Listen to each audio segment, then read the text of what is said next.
Now that I have your attention with the thumbnail, hi, I'm Gumi the Hero, and today I'd like to tell you all about Ender Lilies.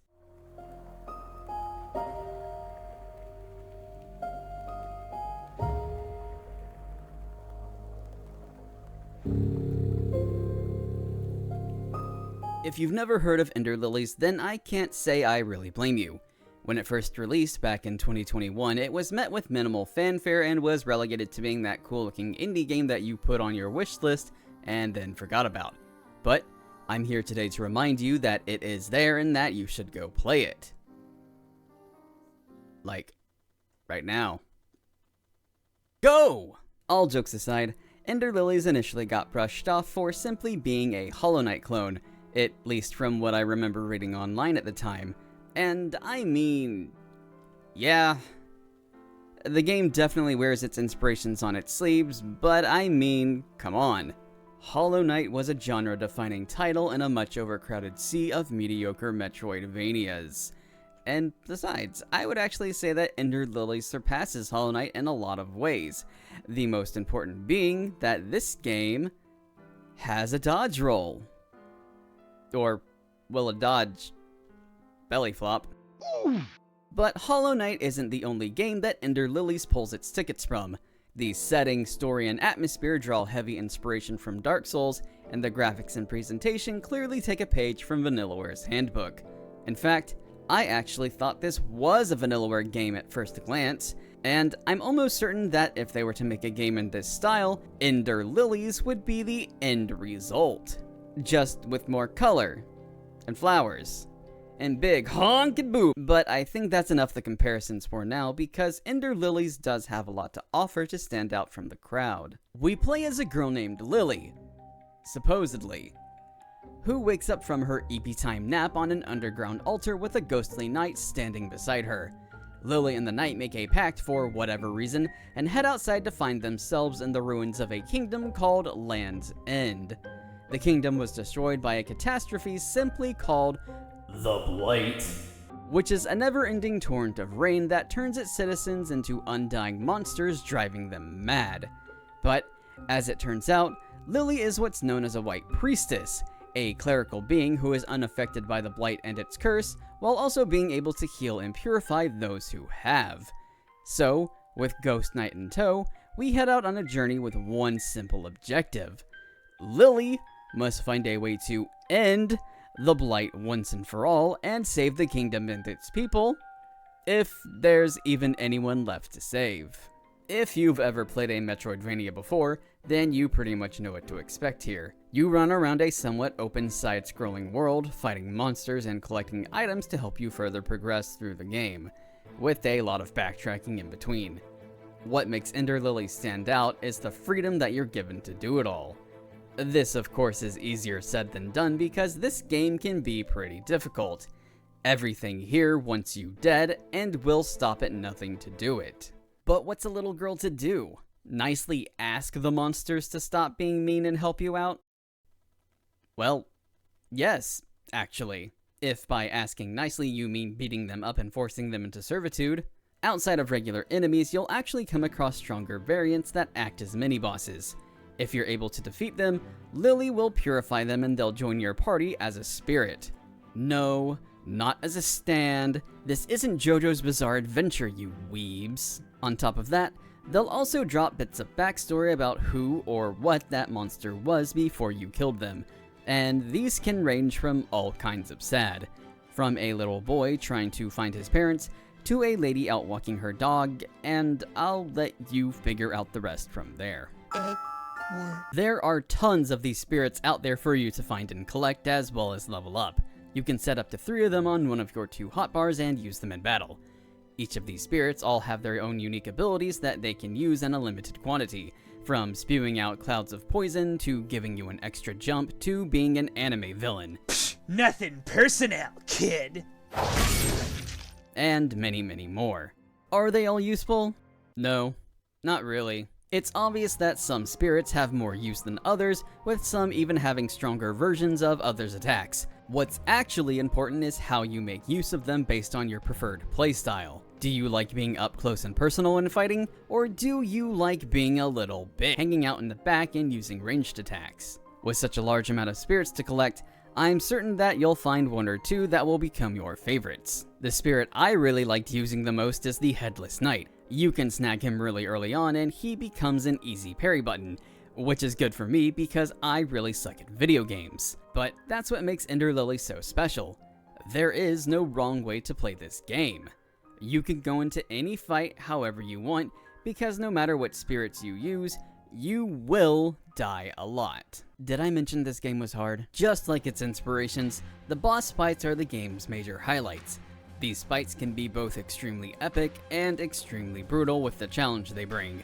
Most of the time you'll be fighting the same guy over and over and over again to try and learn their attacks and weaknesses. This is the second boss, by the way.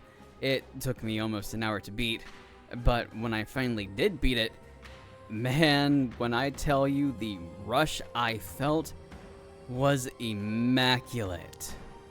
Like, some of these boss fights actually had me on the edge of my seat at times, even though they blasted my ass non-stop. But I never actually blamed the game or anything like that whenever I died, because each fight felt really fun and totally not unfair at all, except for this bullshit move. And this one. And this one. And this. Okay, some of these attacks are actually really unfair. They don't really give you much of a chance to react or indicate if you can avoid taking damage or not. But if I ever found myself struggling in a fight, I would simply just switch out my spirits and try a new strategy until I found one that worked. Luckily, when you die in this game, you die for real. You don't get penalized. Despite its difficulty, Ender Lilies is a pretty forgiving game. You don't lose anything upon death, you simply respawn at the last chair you sat at. Most of the bosses also have a chair right outside of their rooms, so you don't have to make a 9-year journey just to have a rematch. The bosses themselves also have a really good flow to them, each fight having 3 phases to it. The first is a fairly easy and standard fight, then about halfway through the second phase kicks in, and the boss starts doing new attacks as well as new variations of older ones. And then the final stage starts and they unleash their final form and go on an all-out rampage. It's a really good system that scales the difficulty as the fight progresses and keeps you on your toes. The rewards you get from beating these bosses are just as spectacular as the fights themselves. Like the spirits you've obtained so far, whenever Lily defeats a boss, she'll purify them and give you a look into their past, this time presented as a beautifully animated cutscene, which you can rewatch anytime you want, as well as giving you the option to refight that boss whenever you feel like it. On top of that, they'll also join your party, letting you use them in battle, unleashing the same attacks onto other enemies they were just using onto you. And if that weren't enough, they also give you new abilities to help you further explore the world, such as double jumping, swimming, and climbing. Exploration is the main bread and butter of a Metroidvania, and Ender Lilies doesn't fall short in that department either. Every area of the map has secrets to uncover and treasures to find. Things such as equipment, items, upgrades, tokens of lore, and... oh. Let me tell you, the first time I saw that, the hair on the back of my neck stood up, and I had 1,000 questions. But let me back up to that bit about the lore, because this game has tons of it. There's so much lore here that if the FromSoft channels ever found out about it, they'd be on it like a hungry dog jumping for its biscuits. I can see it now. Miss Chalice and her beautiful voice talking for an hour straight about why this red bow is found in the sewer. You think I'm joking, but I'm not. I actually really want this. The items you pick up, diary entries you find, writings on the wall, and even the spirits you recruit all have some kind of story to tell about how this once powerful kingdom and its people fell to ruin. There's tales of romance between separated lovers, intrigue on how the Blight came to be, and even a full-blown government conspiracy. It's also interesting to read, and I was definitely not expecting the dark turns things would take when I hit the later areas of the game. I think the biggest downside to all of this, as well as possibly the game itself, is that just like certain other games, there is no central storytelling. The plot is very thin to the point of being almost non-existent outside of go do the thing. Instead, Ender Lilies heavily relies on world building and player conjecture to do most of the legwork. Lily herself doesn't talk, but that's for plot reasons I don't really want to spoil. But the Ghost Knight does, and he only vaguely speaks about things happening in that moment. Outside of that, there's really not much to help you piece together a story. Land's End is also a very empty place, but not in a bad way, I'd say. There are no NPCs or anything like that. It's just Lily and whatever spirits she has on hand. It's a very lonely and somber vibe, which I'm pretty sure was the intended purpose the developers were going for. If you're into that kind of thing, you'll probably really enjoy picking apart all the item descriptions and memory cutscenes, because they do paint a broader picture of things. However, I do know that's not everyone's cup of tea, and if you can't get behind the lack of conventional narrative, you might find a lot to be desired in that aspect. It also helps that Ender Lilies looks and sounds as beautiful as it does.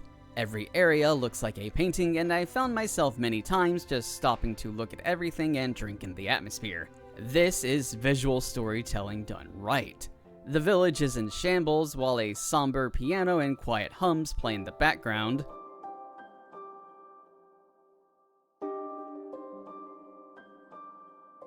The Witch's Coven is bright and colorful while a light and springy piano plays in the background.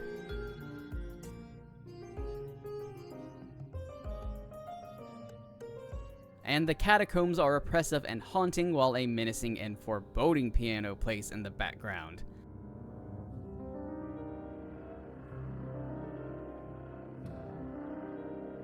There's a lot of piano in this game, but that's okay because it all sounds great. The entire soundtrack was actually composed by the Japanese indie band Millie, by the way. Their music is really good. I've never actually heard of them before until I played this game, but ever since I actually looked into their discography and found a lot of really good songs that I listen to on a regular basis now. Not even Lily herself is immune from the environmental storytelling either, as the more enemies that she purifies, the more the blight she takes on herself, going from the whitest girl you know to whatever this is, and even further beyond that. It's a real subtle change too that really caught me by surprise.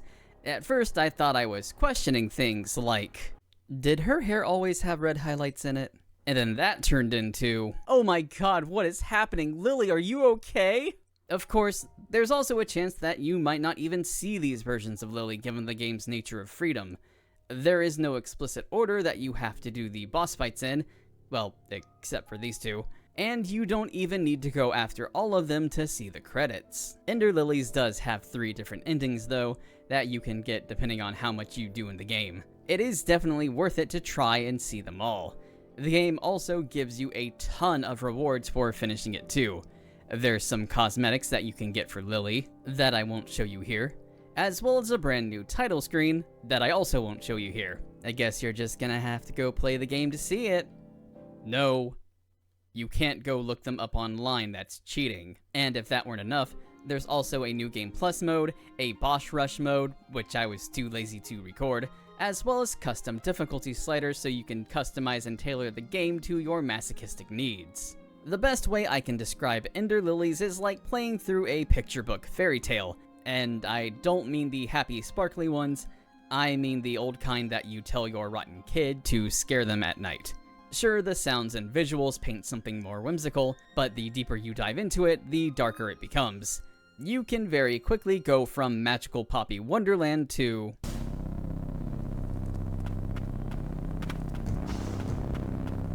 I think I just peed myself a little bit. This game is fantastic, and I truly wished more people talked about and acknowledged it. It's definitely a treasure worth experiencing, and it's just waiting for more people to unearth it. Plus, it's on every platform, so there's really no reason to not play it. And seeing as how Hollow Knight's Silksong clearly isn't releasing at any point during our lifetimes, Ender Lilies and its upcoming sequel, Ender Magnolia, will definitely fill the void, so you should go play them and experience the wonder for yourself. Okay, that's all I wanted to talk about. Bye.